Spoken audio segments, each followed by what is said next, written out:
Imagine this. You open your eyes to blinding sunlight and the sound of donkeys braying in the street. Around you, tall mud brick walls lean inward, their shadows offering little relief from the desert heat. The air smells of dust, spices, and smoke. Merchants call out in Arabic, bargaining over baskets of dates and bolts of silk. Men in long robes and turbans brush past you. Women in veils glide through narrow alleys, and children chase one another barefoot on the packed earth. You are not in the 21st century anymore. You are in Cairo, around the year 1200. There are no phones, no electricity, no modern medicine. Only the sprawling capital of one of the medieval world's most powerful empires, ruled by sultans and guarded by soldiers. You have no money, no allies, and no knowledge of the customs that govern life here. One wrong move, one careless insult, and you could end up in prison, or worse. To survive, you'll need to learn quickly how to dress, how to eat, how to behave, and how to navigate a world both dazzling and dangerous. This is not a tourist guide, this is survival. Because medieval Egypt is not a place for outsiders, and blending in is the key to living long enough to return home. So consider this your time traveler's handbook, a journey into a world of palaces and markets, of scholars and warriors, of wealth and poverty, of faith and superstition, a guide to help you walk the streets of medieval Cairo without drawing unwanted attention. Tonight, we begin not just a history lesson, but a vivid journey. Over the next hour, you'll learn what life looked like in this remarkable civilization, how to navigate its wonders and perils, and how to survive if you suddenly found yourself transported to its heart. Arrival in Cairo, 1200 CE. The first shock of arriving in medieval Cairo is its sheer size. By the year 1200, the city was already one of the largest in the world, with perhaps 500,000 inhabitants.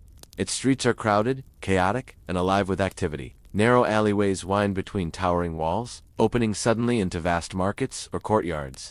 Donkeys and camels jostle for space with carts and pedestrians, their bells jingling as they move. The Nile flows nearby, a lifeline for the entire land, and its banks bustle with ferrymen, fishermen, and traders unloading their goods. At first, everything seems overwhelming. The language is Arabic, fast and musical, filled with gestures and sharp exclamations you don't yet understand. But even without words, you grasp the rhythm of the place. The morning hums with activity. Bakers knead bread in open-air ovens. Blacksmiths hammer, iron tools, water carriers shout for customers, and storytellers gather small crowds with tales of distant lands. You are swept into the tide of humanity, and your first challenge is simple. How do you avoid standing out? Foreigners are not unusual here, but they are watched. Traders come from as far as India, Yemen, and even Europe, their clothes and accents marking them as outsiders. If you wander in, wearing jeans and a t-shirt, you will draw stares and suspicion. So, your immediate goal is to blend in with the locals. That means acquiring proper clothing, learning basic greetings, and carrying yourself as if you belong. In Cairo, appearances matter. And the way you look can mean the difference between being welcomed as a merchant or questioned as a spy. The sounds, the smells, the crush of people, it all tells you one thing: this is no ordinary city. This is the beating heart of medieval Egypt, a place where the wealth of Africa, Asia, and Europe converges. To survive here, you must accept one rule above all.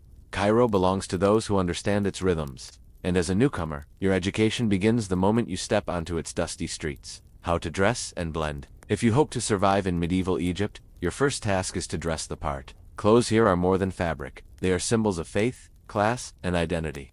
The good news is that garments are simple in structure but rich in meaning, and a traveler can quickly adapt if they know what to look for. Men wear long, loose robes called jubas or galabias, often belted at the waist. A simple turban or cap completes the outfit, protecting from both sun and suspicion. Bright colors like red or green are common, though certain shades are associated with wealth or religious status. For women, veils and long dresses are standard, varying by class and occasion. Silk, imported and expensive, is a luxury for the wealthy, while most common people wear cotton or wool. Shoes are simple leather sandals, though many walk barefoot through the markets. To acquire clothing quickly, your best option is the souk or marketplace. Tailors and cloth merchants sell ready-made garments, while others will measure and sew to order. Bargaining is expected, so do not simply pay the first price given. If you speak no Arabic, gestures and pointing may suffice, but be careful not to offend. Remember that modesty is valued. A robe that covers your arms and legs will gain you far more acceptance than foreign garments. One crucial detail is the turban. Not only does it shield you from the brutal sun, but it also signals respectability. Without it, you may be mistaken for a beggar, or worse, a suspicious outsider. Wrapping a turban takes practice, but locals will assume you belong if you at least attempt the style. The same goes for posture. Walk with quiet confidence. Avoid excessive eye contact with strangers, and never stare at women in the street. By donning the right clothing, you cloak yourself in invisibility. You are no longer a stranger in jeans, but another traveler in robes, lost among the countless thousands. And in a city where being noticed can be dangerous, blending in is your strongest defense. The marketplace and the art of bargaining. If Cairo is the body of medieval Egypt, then its markets are the beating heart. To step into the Khan el-Khalili, or one of the smaller bazaars, is to be swallowed whole by a living organism of noise, color, and movement. Stalls stretch endlessly in every direction, stacked high with bolts of silk, brass lamps, jars of honey, spices and vivid pyramids, and perfumes so strong they sting the eyes. Hawkers shout their prices. Children weave through the crowd with baskets of bread, and the air itself vibrates with the clash of languages. Arabic, Greek, Coptic, Armenian, even the occasional French or Italian from foreign traders. For a time traveler, this place is both paradise and trap. Here you can acquire everything you need to survive. Food, clothing, tools, even medicine. But you must know the rules. Rule 1 is simple. Never pay the first price. To hand over money without bargaining is not politeness. It is foolishness. Merchants will inflate their prices tenfold for a foreigner, and if you accept, you mark yourself as naive prey for every scam artist in the market. Bargaining is an art form, a dance of offers and counteroffers punctuated by exaggerated sighs, laughter, and mock outrage. If you don't speak Arabic, use body language. Gesture lower when naming a price, smile when feigning offense, shake your head with practiced disbelief. Merchants expect this game, and sometimes the performance matters more than the number itself. Walk away and you may hear the price suddenly drop by half. Stay too long and you risk being entangled in a deal you can't afford. Timing, confidence, and a little play acting will serve you better than gold.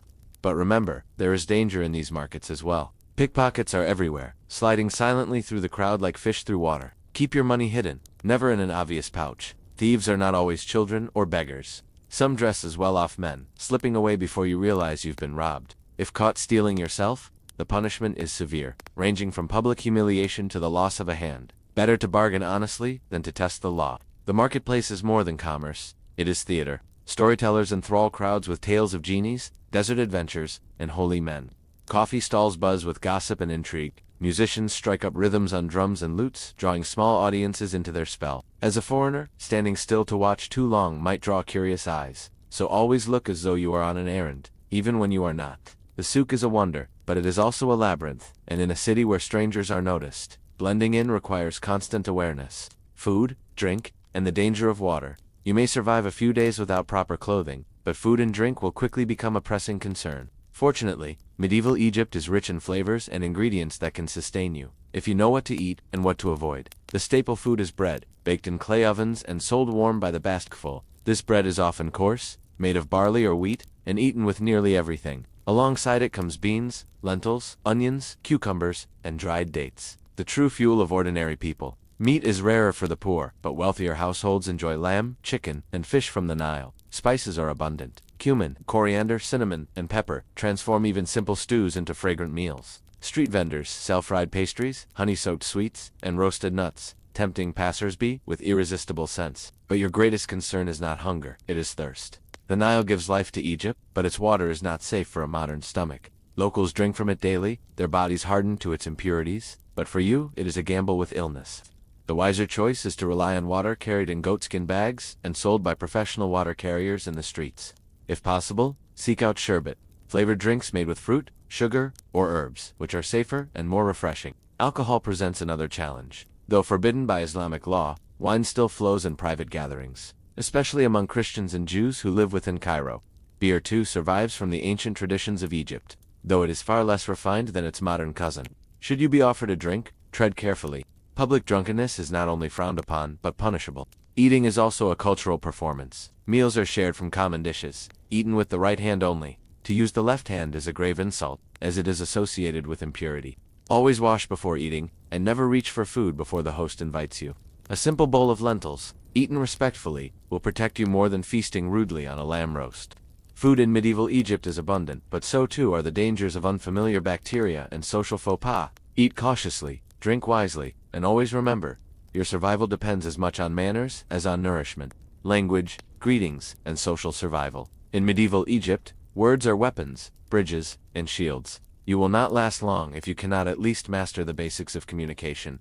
Arabic dominates the streets, though Coptic lingers among Christians, and foreign merchants bring tongues from across the seas.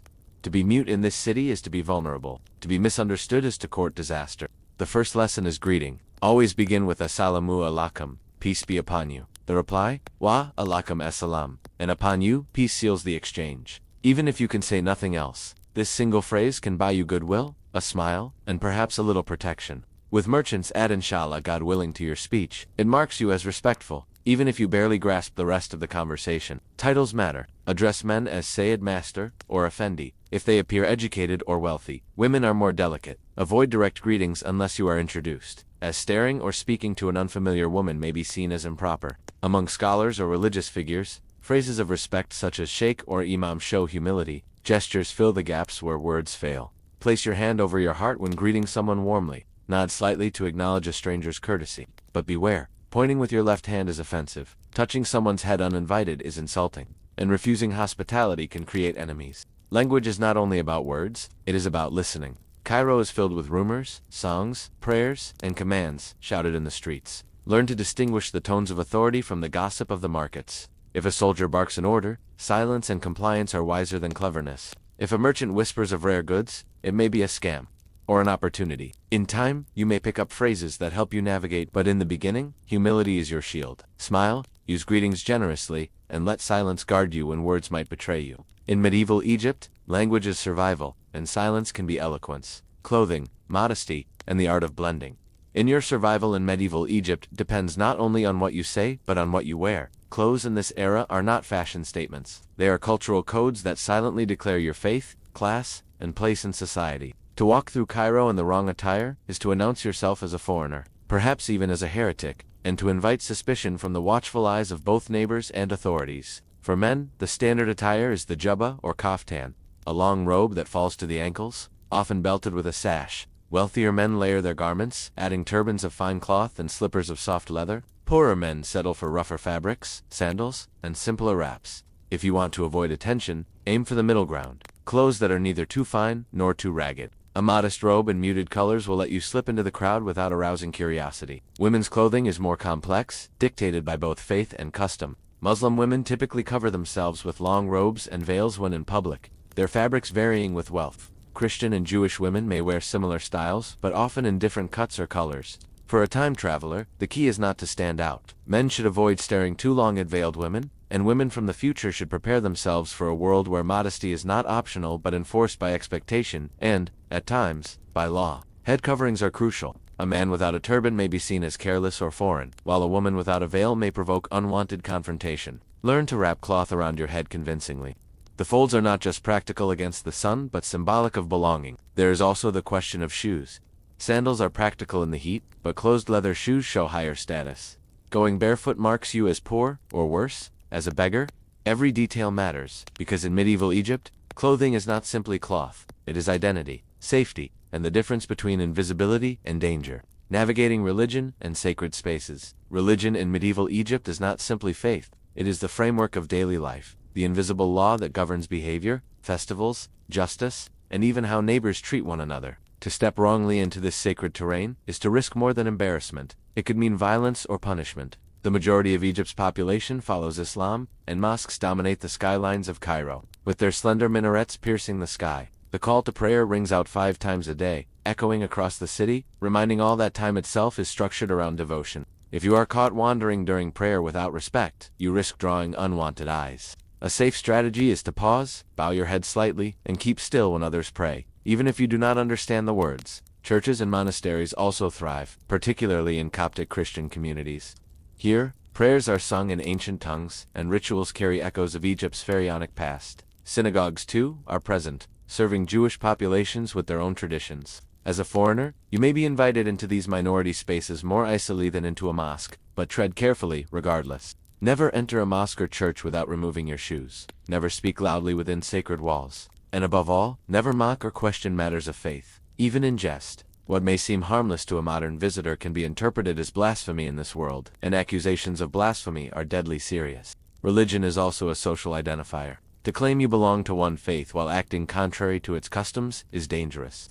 Better to stay vague, defer to others' practices, offer greetings of peace, and avoid theological debate. Remember, in medieval Egypt, belief is not just private conviction, but the lifeblood of community order. To survive here, respect the sacred is not optional, it is essential. Law, justice, and punishment. One of the harshest shocks for a time traveler will be the justice system of medieval Egypt. Modern notions of human rights and fair trials have no place here. The law is a blend of religious principles, local traditions, and the authority of rulers, often enforced swiftly and without appeal. To survive, you must know what not to do. Petty theft, for instance, carries heavy consequences.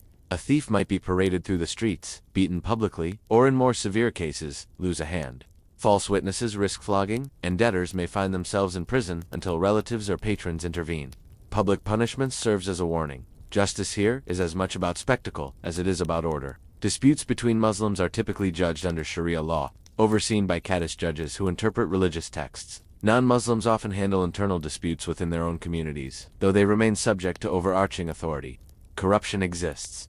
A bribe can sometimes soften a sentence or speed up a process, but relying on it is a gamble. The prisons are not places you ever want to see. Conditions are harsh, with filth, disease, and hunger breaking the spirit as surely as chains. Torture is not uncommon in extracting confessions or punishing crimes. Executions, though less frequent, are carried out publicly, serving as grim warnings to all who gather. The best advice? Do nothing that draws legal attention. Avoid quarrels, settle disputes quietly, and never flaunt wealth in ways that could provoke envy or accusation. In this world, the law is not blind. It sees you, judges you, and punishes swiftly. Silence, humility, and caution are your strongest defenses against medieval Egyptian justice. Travel and transportation across Egypt. The Nile is the spine of Egypt, the highway of both goods and people. If you need to travel beyond Cairo, your safest and most reliable path is upon its waters. Felucca's small wooden sailboats glide gracefully across its surface, carrying everything from grain to pilgrims. For longer journeys, sturdier river barges take passengers south toward Upper Egypt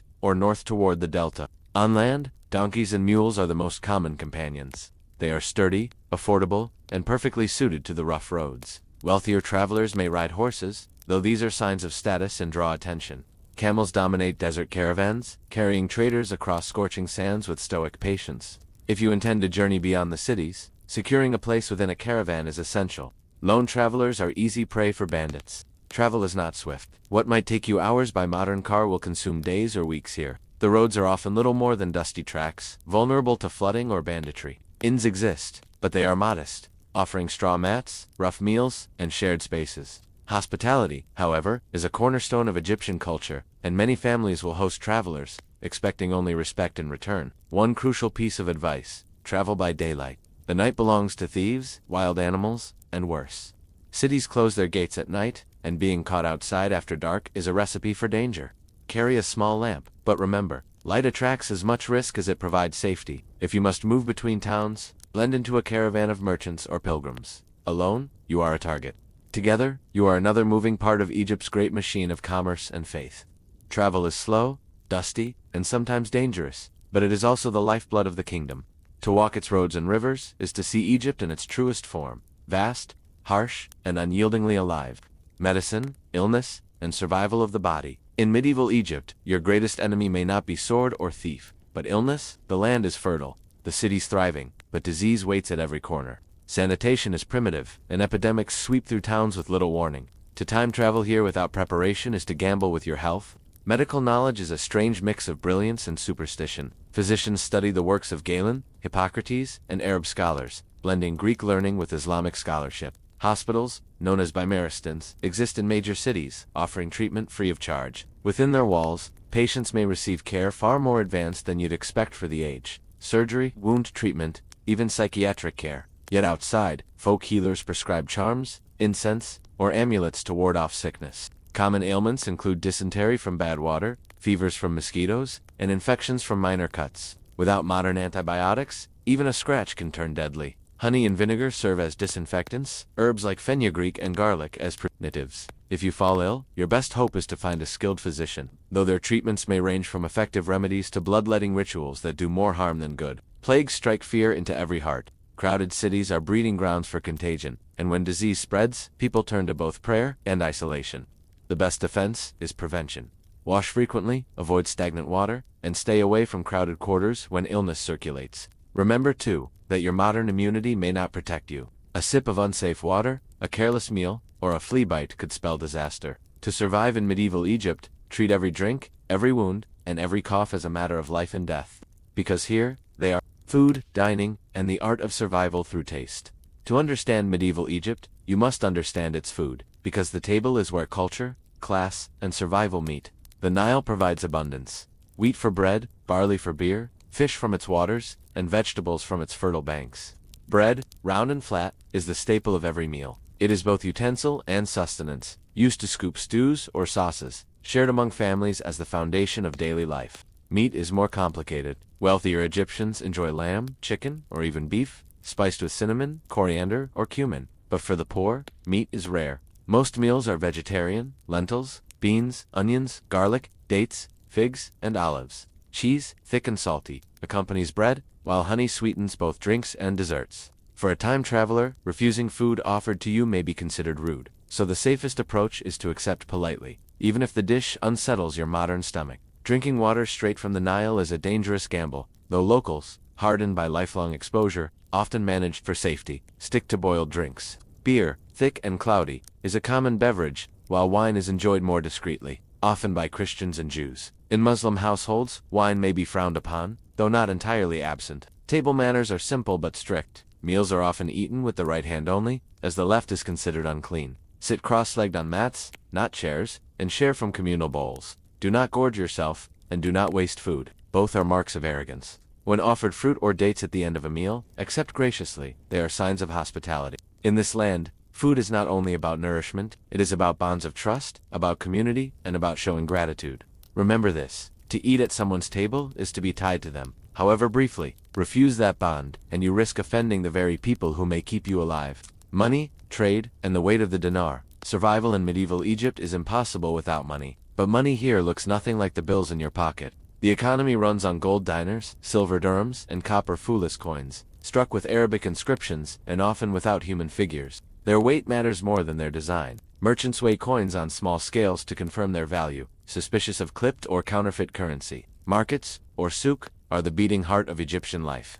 Here, spices from India mingle with ivory from Africa and silk from China. Merchants shout, haggle, and display their wares in streets overflowing with color and noise. If you arrive with strange objects from the future, do not flaunt them. To reveal a tool or material unknown to the age is to invite accusations of sorcery. Instead, learn the art of haggling. Start low, let the merchant rise, and settle somewhere in the middle. Barter is also common. Grain, cloth, and livestock are currencies in themselves. A donkey may be worth more than a pouch of silver if you are traveling far. Foreigners are often charged higher prices, so blending in with local speech and customs is essential. Learn key phrases of Arabic, even if imperfectly. A single familiar word can soften a deal. Debt is dangerous. Borrow from the wrong man, and you may find yourself imprisoned or worse. Yet generosity exists too. Wealthy patrons often give alms, both to earn divine favor and to display status. As a traveler, accepting small acts of charity is not shameful, but relying on them too heavily makes you suspicious. If you wish to survive, treat every coin with care. Hide your wealth, carry only what you need, and spend wisely. In medieval Egypt, money is not simply survival. It is reputation, power, and sometimes, the very boundary between freedom and chains. Entertainment, leisure, and the escape from labor. Life in medieval Egypt is not only toil and worship. People crave joy, music, and laughter just as much as you do. In the crowded streets of Cairo, entertainers gather crowds with tricks, juggling, and acrobatics. Storytellers recite epics of heroes and prophets, weaving sagas that keep listeners spellbound. Coffee does not yet exist in this age, but sweet syrups and sherbets are sold in marketplaces, offering moments of delight on hot afternoons. Music is ever present. Flutes, drums, and lutes echo from courtyards, while professional musicians play at weddings, feasts, and festivals. Singing women, though often frowned upon by conservative clerics, draw large audiences in taverns and private gatherings. If you are invited to listen, clap politely at the end. Silence may be mistaken for disapproval. Games fill evenings as well. Mancala-like board games are popular, as are gambling with dice, though gambling can carry social risks. Children fly kites or play in the streets, while adults gather in tie-like houses to share news and debate. Poetry competitions, too, are common, with men and women composing verses of love, satire, or wisdom on the spot. Festivals light up the year with processions, music, and feasting. Ramadan transforms nights into celebrations, lanterns glowing in the dark streets, tables heavy with food after the fast is broken. Christian and Jewish communities also celebrate their own holidays with processions and gatherings. contributing to the rich mosaic of Egypt's culture. For a time traveler, these moments of leisure are both opportunities and risks. Joining in earns you trust. Standing apart brands you as cold, but beware of speaking too freely in gatherings, for words spread quickly. Entertainment here is not simply a diversion, it is the glue of society, the balance that makes hardship bearable. To survive, you must laugh when others laugh, sing when others sing, and remember that even in the harshest times, joy is still essential. Gender roles and the balance of power. To step into medieval Egypt is to step into a world of strict roles, where gender shapes destiny. Men dominate the public sphere, markets, courts, and politics, while women hold power within the household. Yet the reality is more nuanced than simple domination. Women here may own property, inherit wealth, and in some cases, run businesses. In Cairo's markets, female merchants are not rare. Their voices sharp in bargaining as they sell textiles or food. Marriage is the central institution. For men, it is a duty. For women, it is both security and social standing. Dowries are negotiated carefully, with wealth and alliances at stake. Divorce, while common, is handled differently depending on faith. Muslim women can request it under certain conditions, while Christian divorce is far rarer. For a time traveler, navigating these expectations is tricky. A woman walking alone may draw stares, while a man showing excessive familiarity with women risks confrontation. Seclusion varies by class. Wealthy women may be confined more strictly, veiled and hidden from public view, while poorer women must work alongside men in fields, markets, or workshops. Education is uneven, though some women, particularly in urban elite families, gain literacy and influence. The poetesses and scholars of Egypt remind us that women's voices, though often constrained, were not entirely silent. For survival, understand this: gender is not just identity here, it is law, custom, and protection. A woman who acts too freely risks scandal, and a man who ignores the codes of modesty risks insult or worse. Blend into expectations, whether you agree with them or not, because in medieval Egypt, social harmony is enforced not by choice but by necessity. Politics, rulers, and the fragile throne. Egypt in the medieval period is no stable kingdom, but a land of shifting power, where rulers rise and fall with alarming speed. Depending on the century you land in, the throne may belong to Fatimid caliphs, Ayyubid sultans, or the formidable Mamluks warrior slaves who seized power and carved out dynasties.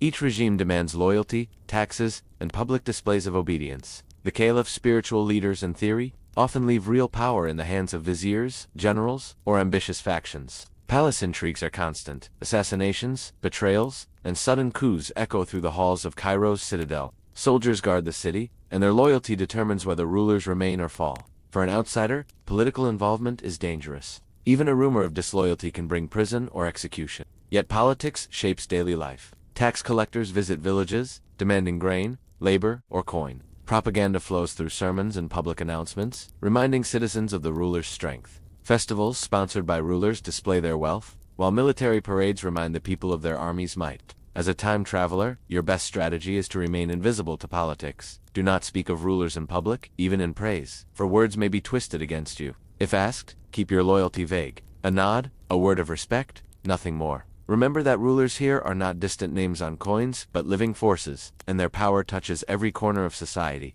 Survival depends not on choosing sides, but on avoiding the battlefield of politics altogether. Warfare and defense. Living in an unstable world. Egypt's wealth made it both powerful and vulnerable. Positioned at the crossroads of trade, it was constantly threatened by invaders. Crusaders from the west, nomadic tribes from the desert, and rival dynasties within the Islamic world. Armies marched frequently, and fortresses lined key routes. For the average Egyptian, war was a distant thunder that could suddenly arrive at the doorstep. Soldiers were a mix of local recruits and foreign mercenaries, including the famous Mamluks, slave soldiers trained from boyhood into disciplined warriors. Their presence was both protection and oppression, as they held great power in Egyptian politics. Battles were fought with swords, spears, bows, and cavalry charges, while the Nile itself served as both a natural defense and a logistical artery for moving armies. As a time traveler, the sight of marching soldiers would be a moment to disappear, not approach. Being mistaken for a spy or deserter could mean death without trial. Yet in times of war, merchants, healers, and storytellers could profit and gain protection. Your best survival strategy would be neutrality. Offer no allegiance, keep your head low, and vanish when armies pass. Women in medieval Egypt, power and constraint. Women in medieval Egypt lived within boundaries, but those boundaries were not as fixed as one might think. In cities like Cairo, wealthy women owned businesses, managed property, and even acted as patrons of scholars and poets. Markets often had female vendors, and in households, women could wield significant influence behind the scenes. Marriage contracts, dowries, and inheritances gave them legal rights that many European women of the same era lacked. Yet, restrictions were real. Public life was dominated by men, and social expectations kept most women veiled or within the home.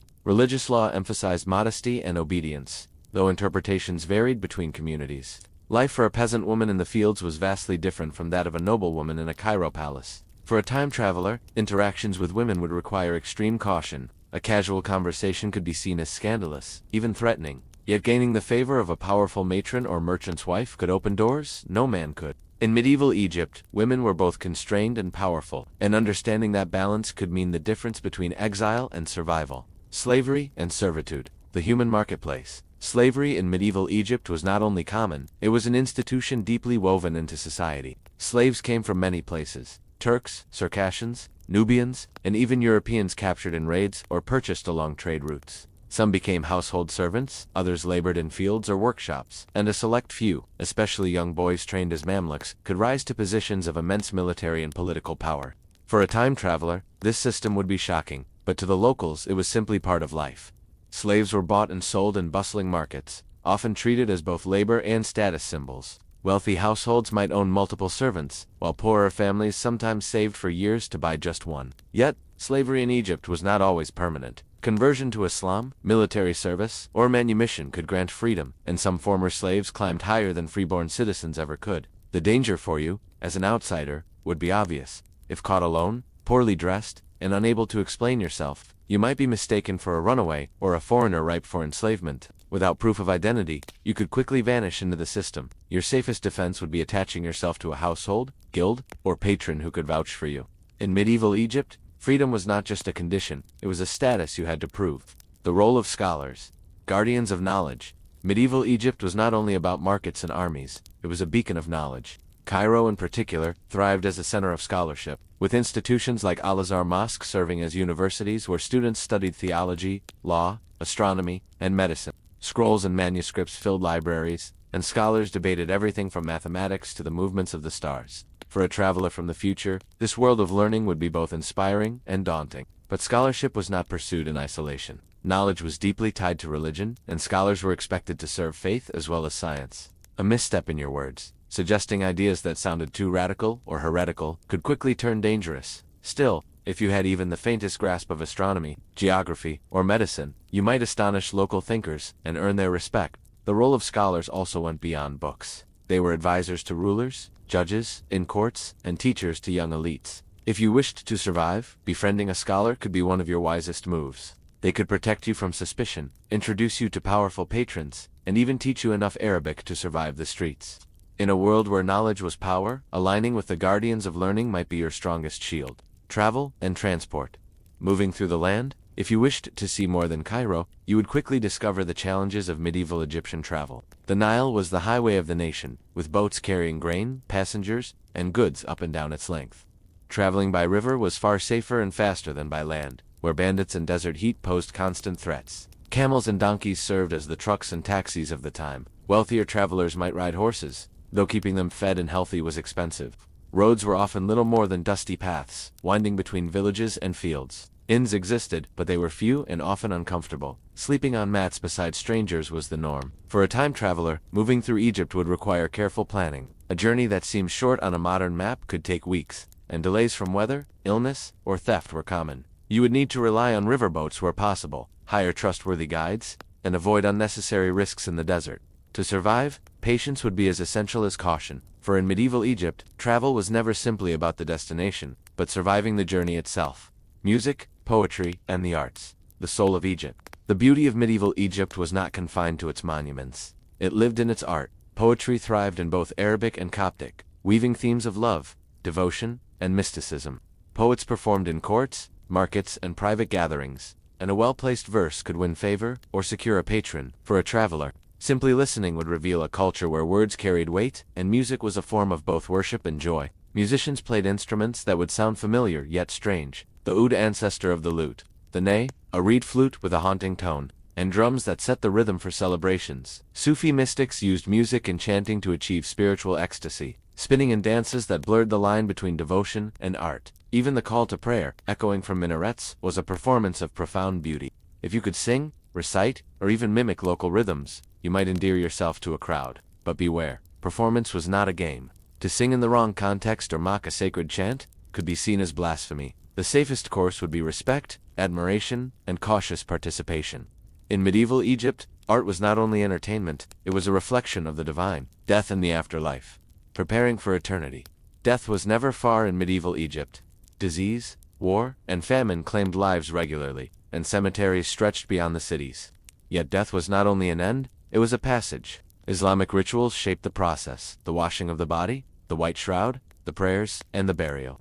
All carried out swiftly and with solemn respect. For Christians and Jews, similar rituals of care and devotion marked the transition from life to eternity. Belief in the afterlife was universal, though understood differently. Muslims awaited the day of judgment, where deeds were weighed. Christians placed hope in salvation through Christ, while Jews clung to the promises of Scripture. But across all faiths, one thing was constant.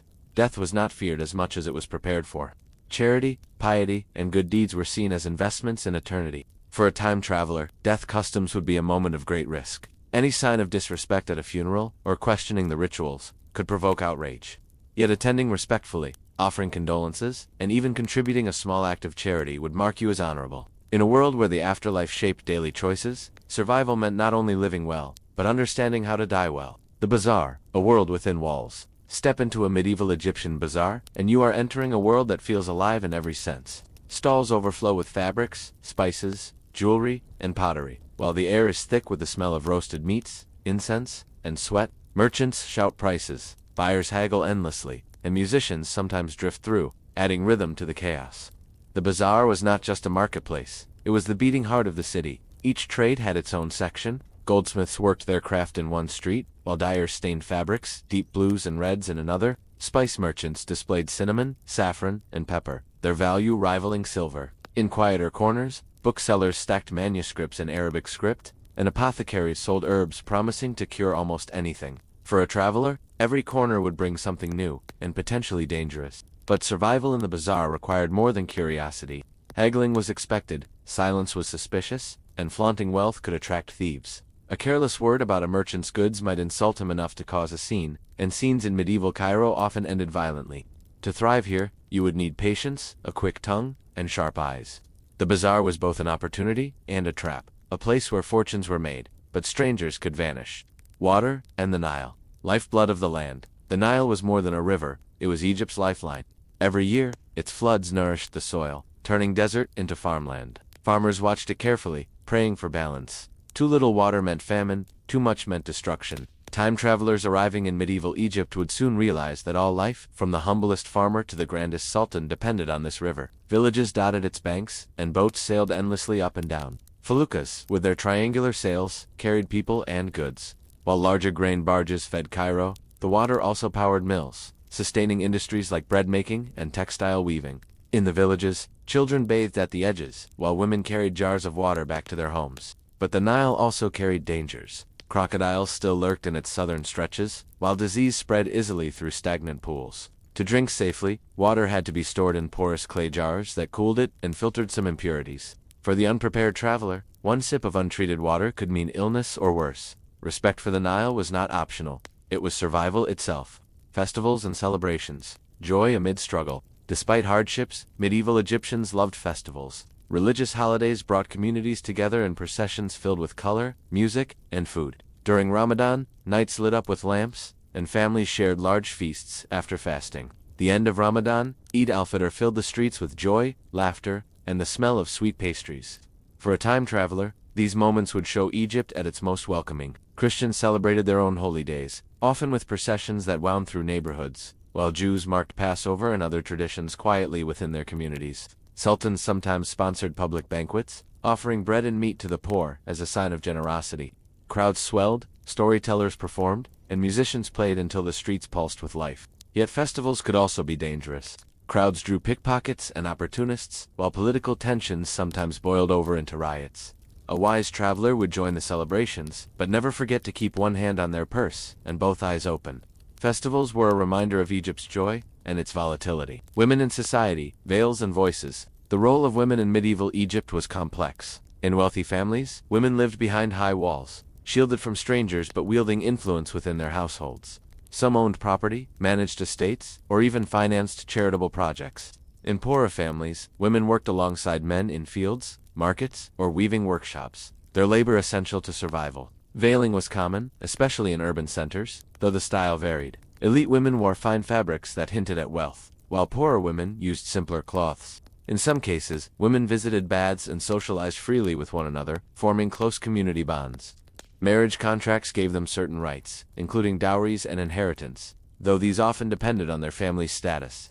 For a traveler, navigating gender roles would require caution. Speaking too freely with a woman in public could spark outrage, while ignoring social customs might draw suspicion. Yet, with respect and discretion, one might discover the quiet power women held, not on the battlefield or in politics, but in shaping families, culture, and even the economy. Crime and punishment. The weight of justice. Law in medieval Egypt was guided by Islamic courts, but justice was rarely gentle. Theft might cost a hand. False accusations could lead to public humiliation, and rebels faced brutal executions meant to terrify the crowd. Public punishments were often performed in city squares, a grim reminder of the consequences of disobedience. Yet the system was not purely cruel. Judges, or cadis, often sought fairness, listening to testimony, consulting witnesses, and weighing the evidence. Contracts, debts, and disputes were carefully recorded, and not every case ended in blood. Still, corruption was common, and a wealthy man's bribe could outweigh a poor man's plea. For the traveler, the message was clear: stay invisible to the courts. Avoid theft, quarrels, or loud arguments in public. Even being mistaken for a thief could end in disaster. Survival depended not on proving your innocence, but on avoiding suspicion entirely.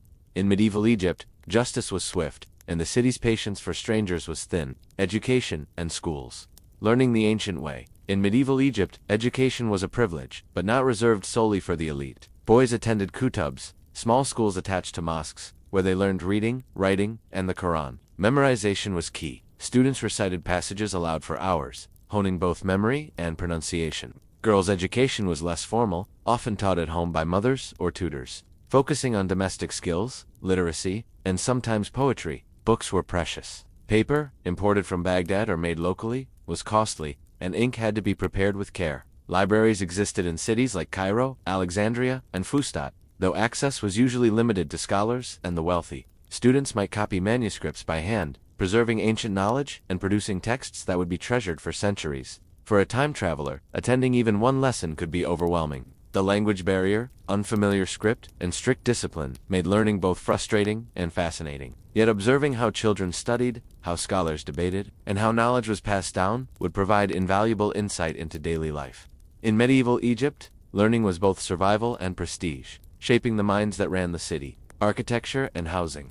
Living among stone and mud, homes in medieval Egypt varied widely. Urban dwellers often lived in multi-story houses made of mud bricks, with small windows to keep out heat and dust. Streets were narrow, winding, and crowded, while rooftops served as gardens, drying spaces, and observation points. Wealthier families might include courtyards, fountains, and intricately carved doors, showcasing both taste and status. Rural homes were simpler, built close to fields and rivers. Red mats, clay ovens, and thatched roofs provided basic shelter. Life revolved around the household, with cooking, weaving, and childcare blending seamlessly into one space. Visitors were welcomed cautiously, their treatment often reflecting the family's honor and resources. For a traveler, housing presented both risk and opportunity. Staying too long in a poor household might draw suspicion, while appearing in a rich home without introduction could be dangerous. Blending in required keen observation. Copy local architecture and behavior, respect domestic boundaries, and never overstep your welcome. In medieval Egypt, homes were more than shelter.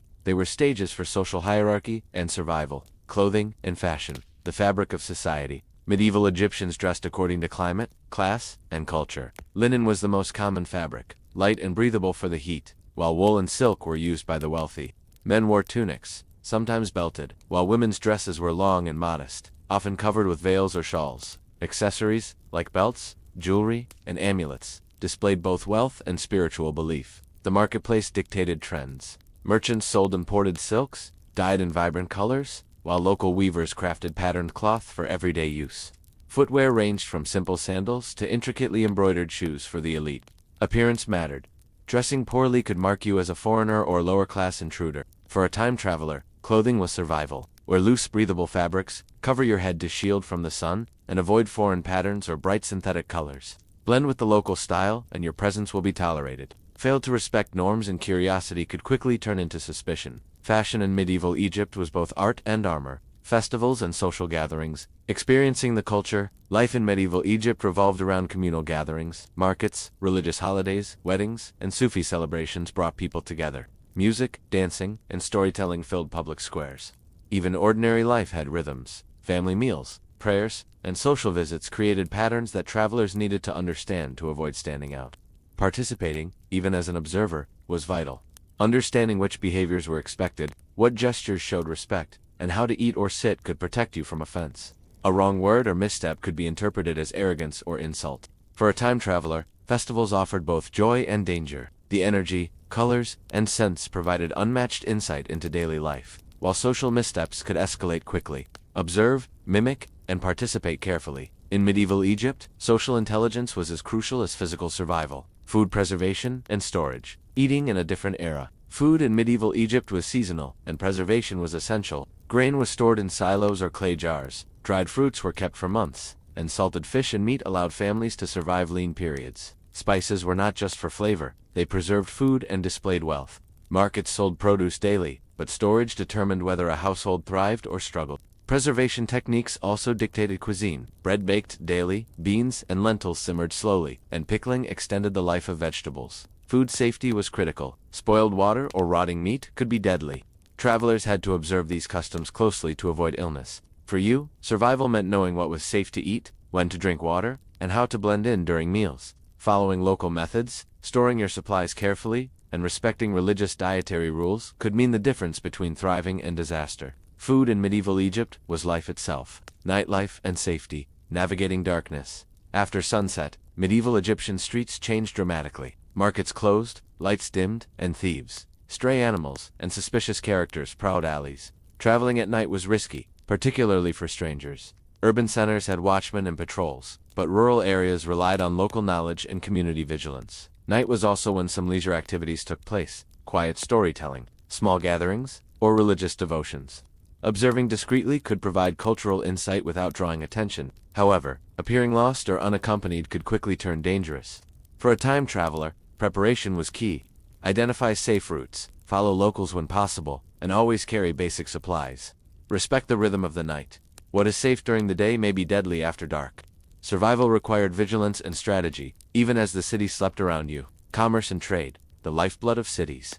Trade was the engine of medieval Egyptian life. Cairo, Alexandria, and Fustat thrived as hubs where goods from across Africa, the Middle East, and even Europe converged. Spices from India, gold from Nubia, silk from Baghdad. Merchants displayed treasures that dazzled both locals and travelers alike. Markets bustled day and night, a symphony of haggling, bargaining, and shouting that marked economic activity as the heartbeat of the city. Merchants were powerful figures. Some amassed wealth, rivaling minor nobility, lending money, influencing politics, and sponsoring public works. Guilds organized artisans and traders, enforcing rules, maintaining quality, and protecting members. Knowledge of these networks was essential for survival. A traveler unfamiliar with the customs might fall prey to theft, overcharging, or worse. The river Nile carried trade far and wide, allowing goods to flow from Upper Egypt to the Mediterranean. Boats of all sizes plied the waters, and river traffic was regulated by local authorities. Missing a docking fee or miscommunicating with a boatman could result in delays or confrontation. For a time traveler, commerce was both opportunity and challenge. Knowing how to interact, understanding currency, and showing respect for local negotiation etiquette could make the difference between gaining favor or being seen as a naive outsider. The marketplace was where life, wealth, and danger intertwined. Trade was not only for survival, but also for observation. The goods, interactions, and patterns revealed social hierarchies, cultural priorities, and even political tensions. Blending in meant watching, listening, and learning quickly. Crafts and workshops. The art of daily life. Egyptian artisans were masters of their craft. Blacksmiths hammered metal into swords, tools, and jewelry, while potters shaped clay for storage, cooking, and decoration. Weavers created fabrics with intricate patterns, and carpenters built furniture and doors carved with geometric and floral designs. Every workshop was alive with rhythm, color, and noise. Apprentices worked alongside masters, learning through observation, repetition, and correction. Mistakes could be costly, both in materials and reputation. For a traveler, witnessing these workshops offered a window into the culture's values. Patience, skill, and precision were admired above all. Even religious or ceremonial items were crafted with care. Lamps, amulets, and manuscripts required both artistic ability and spiritual understanding. The line between utility and beauty was often blurred, reflecting a society that valued both function and aesthetics. Engaging with artisans required tact. Questions about their methods could be welcomed if respectful, but intrusion or mockery might offend. Learning a few phrases in Arabic to show comprehension could instantly build trust. Workshops also reflected the social hierarchy. Wealthier patrons commissioned more elaborate items, while poorer clients accepted simpler goods. Observing these dynamics was essential for understanding where a traveler fit into society. Politics and power. Navigating authority. Power in medieval Egypt was layered and complex. The Sultan ruled from the capital, supported by advisors, viziers, and military leaders, while governors oversaw provinces. Wealth, military support, and religious legitimacy all played a role in maintaining control. For a traveler, understanding who held influence was essential. Aligning with the wrong figure could be dangerous. Mamluks, elite slave soldiers, wielded both military and political power. They were trained from youth, loyal to their master, and often became kingmakers in their own right. Ordinary Egyptians had limited influence, but even small actions, paying taxes, following local decrees, or showing respect to officials, could determine safety. Court life was intricate, filled with rituals, displays of wealth, and subtle power plays. Gifts, favors, and appearances mattered. An outsider could easily be misread, either as an ally or a threat. Observation and discretion were crucial. Local administrators enforced laws, collected taxes, and mediated disputes. Interacting with them respectfully was mandatory. Missteps could result in fines, imprisonment, or exile. For a traveler, understanding power structures, knowing whom to trust, and avoiding political intrigue were matters of life and death. Medieval Egypt demanded both courage and prudence. Religion and mysticism.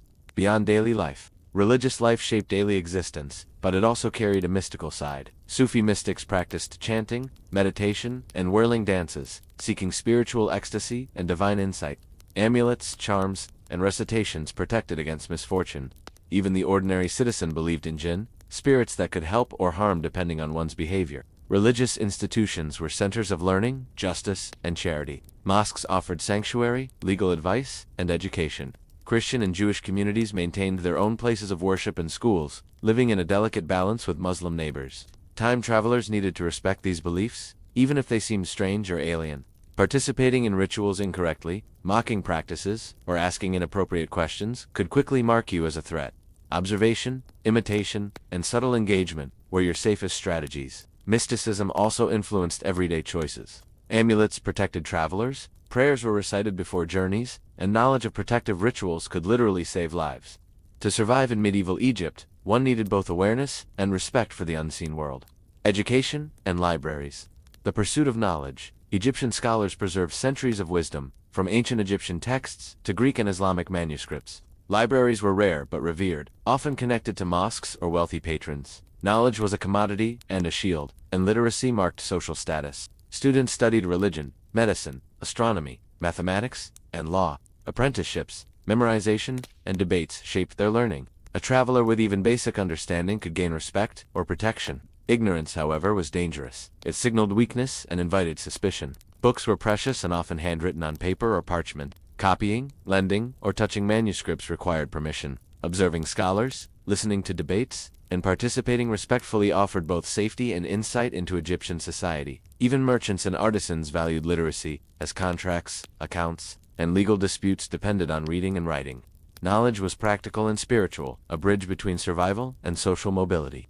Preparing for departure. Lessons learned. After months in medieval Egypt, a traveler would have learned the delicate balance of survival, observation, and respect. Understanding local customs, blending into markets, navigating religious rituals, and reading social hierarchies were essential skills. Every interaction carried weight. A wrong word could lead to danger, and a correct gesture could earn trust. Planning travel routes, understanding food, water, and shelter, and recognizing threats from both humans and nature ensured safety. Egypt was generous to those who adapted, harsh to those who ignored its rhythms. Ultimately, surviving meant embracing patience, humility, and awareness. The streets, fields, and courts of medieval Egypt were alive with opportunity, but also risk. Knowledge was your currency, respect your armor, and observation your sword.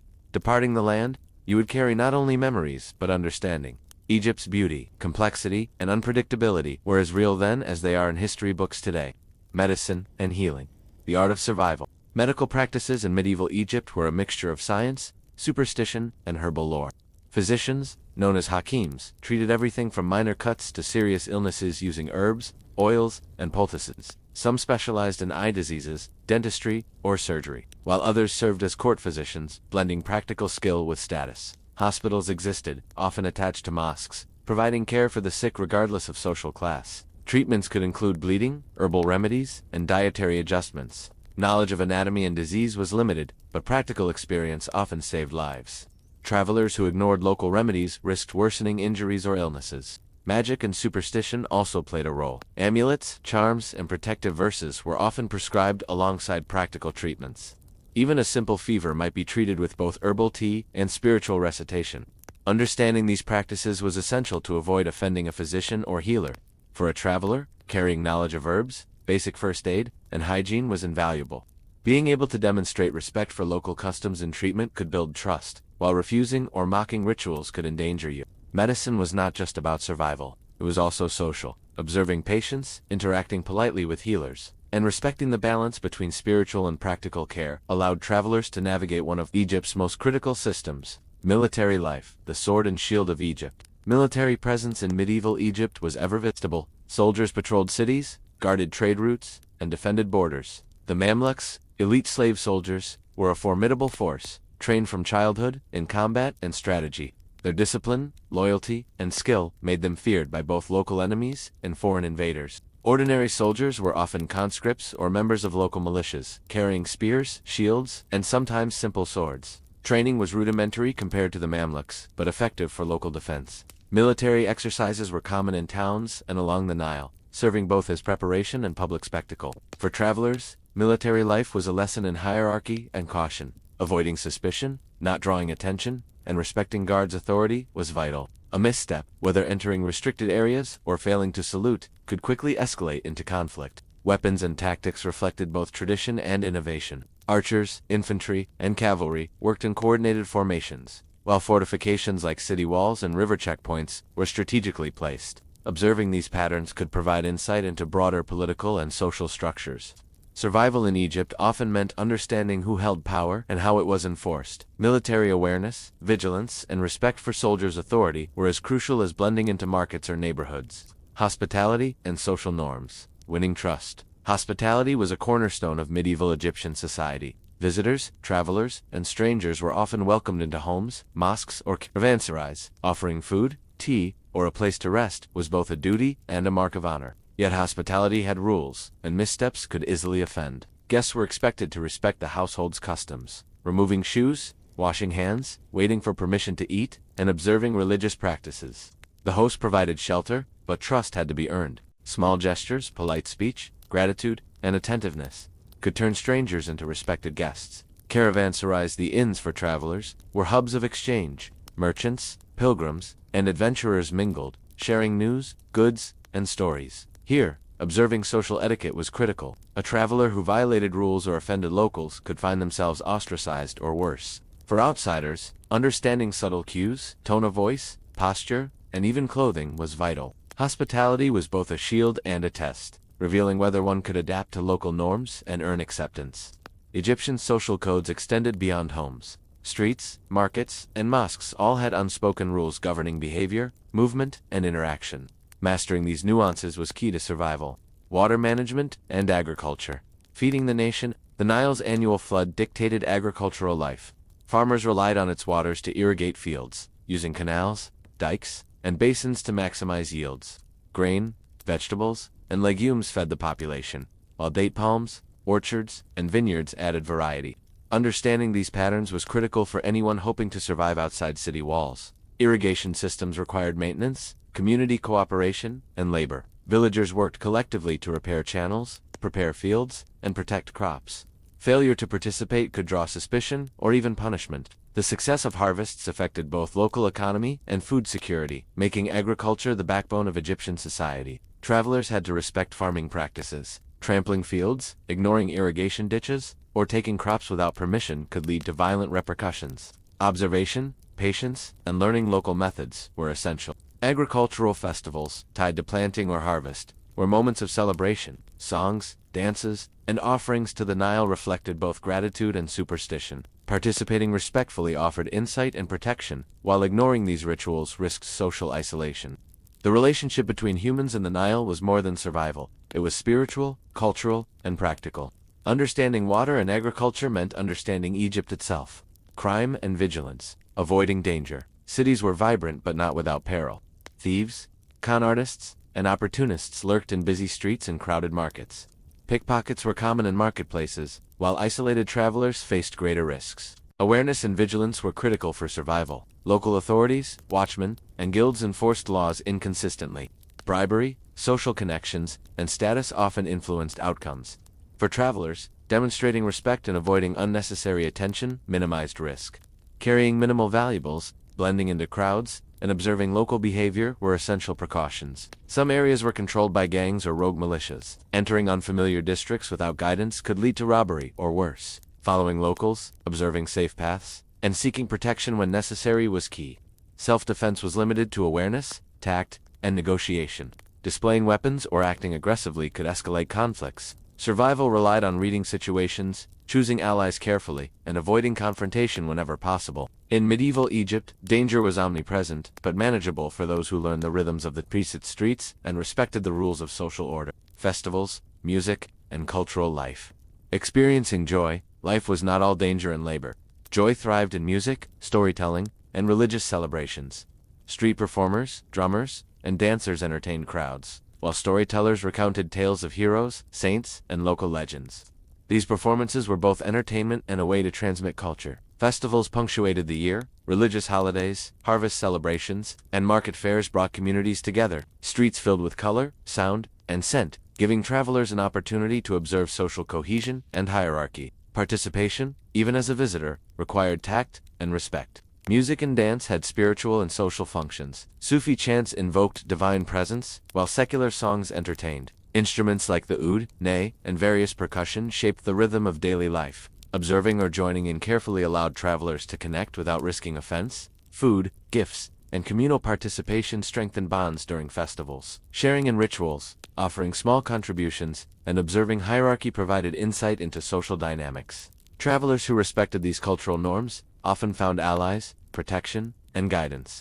For a time traveler, festivals were windows into medieval Egyptian society. Moments of joy, communal identity, and cultural transmission that balanced the hardships of daily life. Trade routes and caravan life. Traveling across the desert, medieval Egypt was connected to distant lands through intricate trade routes. Caravans carried goods from Nubia, Arabia, and the Mediterranean, often traveling weeks or months through deserts and along the Nile. The life of a caravan was challenging. Heat, sandstorms, and scarcity of water tested endurance. Camels, prized for their stamina, were the primary mode of transport. Drivers known as camel masters guided their herds with expert skill, balancing pace and rest to prevent exhaustion. Travelers joining caravans had to adapt quickly to strict routines, harsh conditions, and communal living. Trade routes were also dangerous. Bandits, wild animals, and political conflicts posed threats. Travelers relied on armed escorts, strategic planning, and knowledge of the terrain to survive.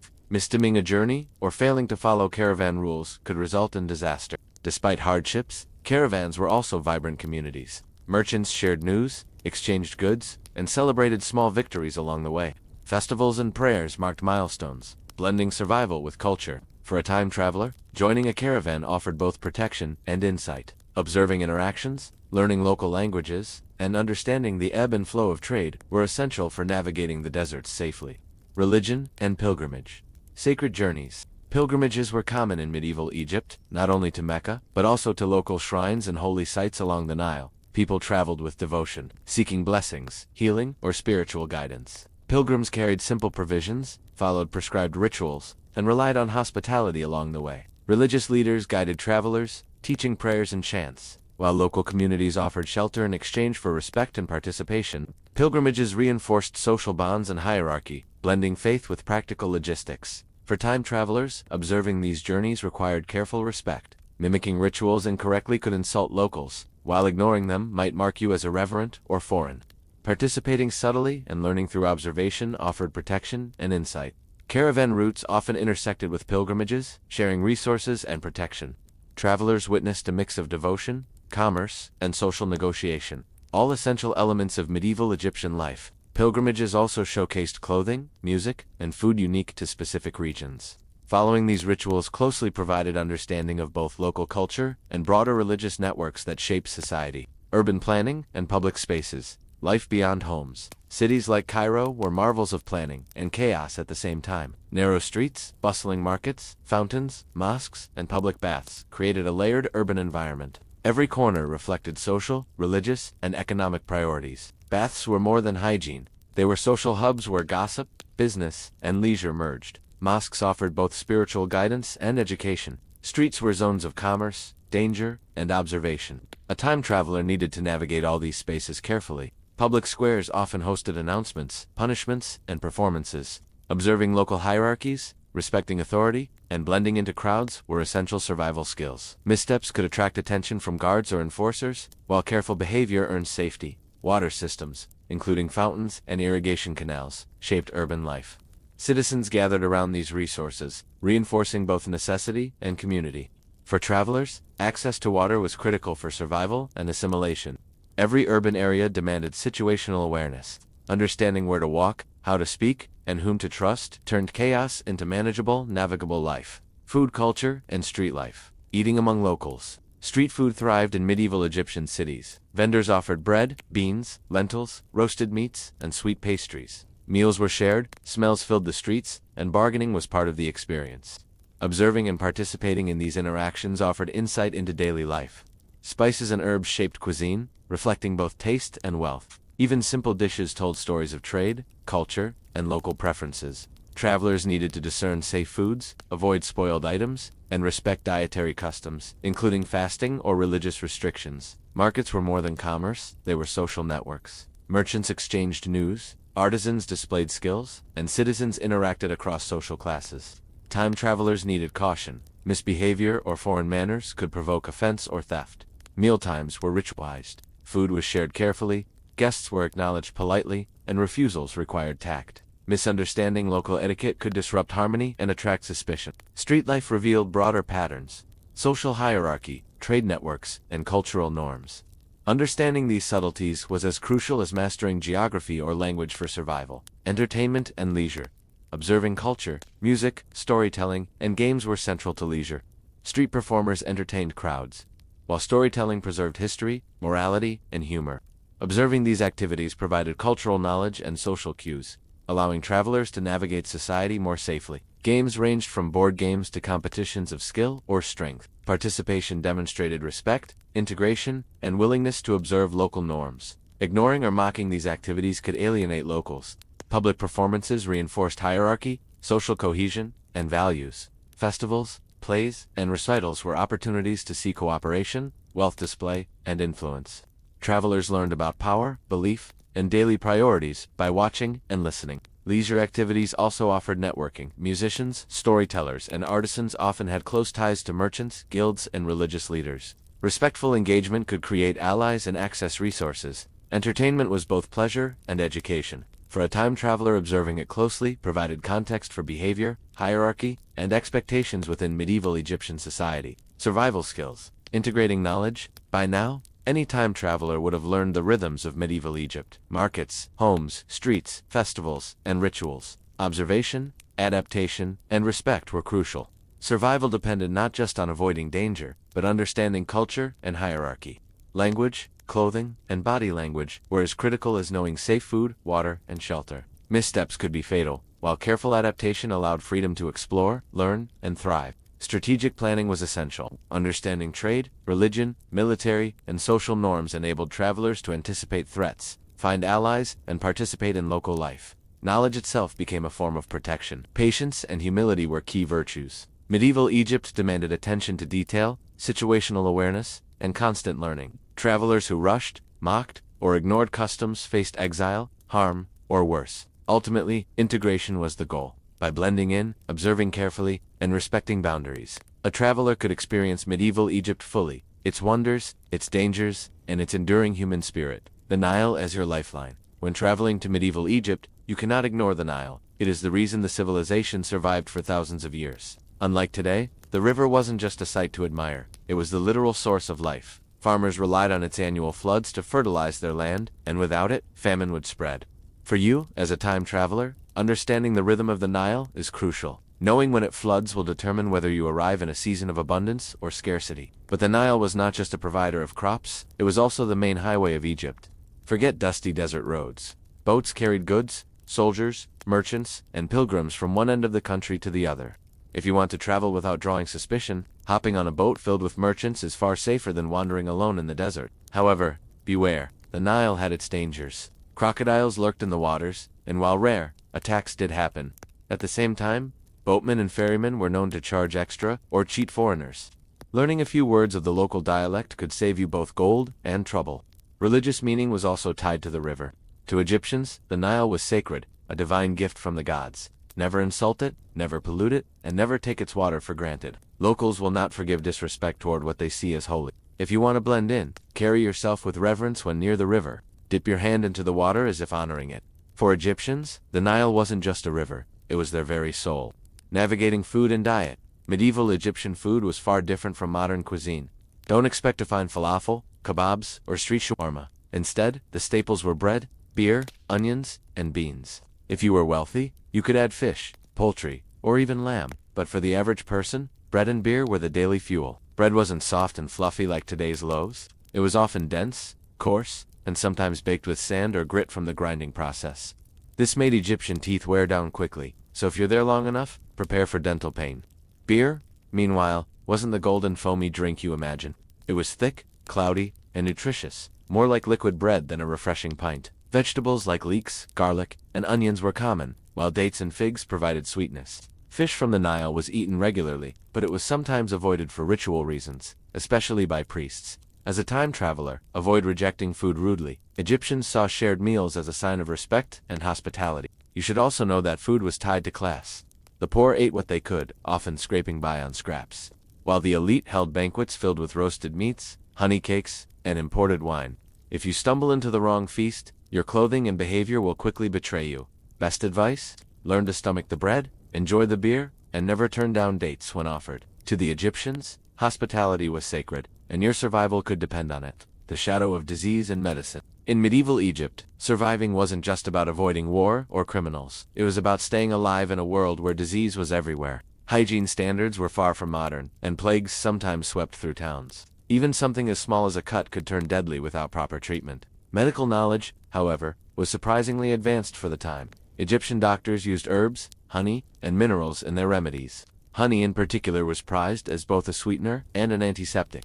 If you are injured or sick, honey might just save your life. Spells and prayers, though, were also part of treatment. Magic and medicine were deeply intertwined. But beware, if you fall ill with something serious, there's a good chance the cure will involve unpleasant methods. From drinking strange concoctions to being bled with knives, medicine could do more harm than good. Priests often doubled as doctors, meaning spiritual purity was considered part of healing. Diseases like dysentery, malaria, and parasites were common, especially near the Nile. Boiling water before drinking it would be smart, though locals would find this behavior odd. Eating raw food was a risk, and poor sanitation meant outbreaks spread quickly. The best defense is prevention. Blend in, but quietly protect yourself. Choose cooked foods, keep wounds covered, and respect the doctors, even if you don't trust their cures. They hold influence, and insulting their craft could turn dangerous. Preparing your escape? Every time traveler must plan for the unexpected, and in medieval Egypt, this is doubly true.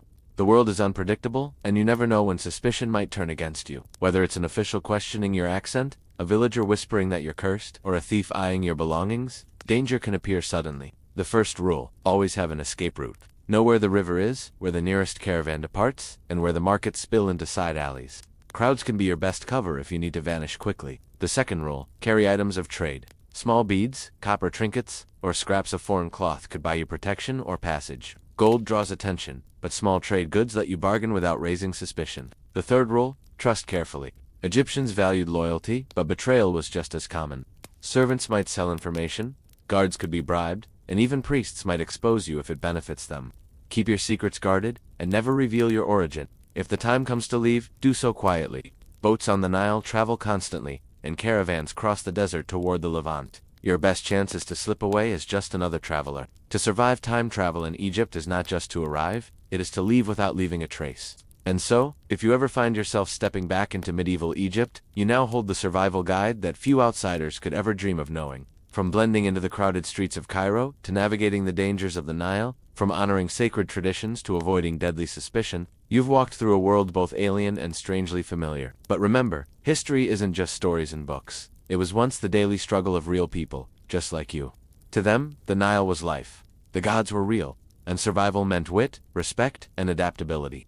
If nothing else, your time in Egypt teaches you this. The past is not dead. It still shapes us, even today. If you enjoyed this journey into the strange, dangerous, and fascinating world of medieval Egypt, then don't let it end here. Subscribe to the channel for more long-form explorations into the hidden corners of history. Give this video a like if it opened your eyes to a world you never imagined, and share it with anyone who loves the idea of stepping into the past. And tell me in the comments, if you could time travel to medieval Egypt, what's the first thing you'd want to see? The pyramids, the bustling markets, or the mysteries of the temples? The sands of time are always shifting. The question is, are you brave enough to walk among them?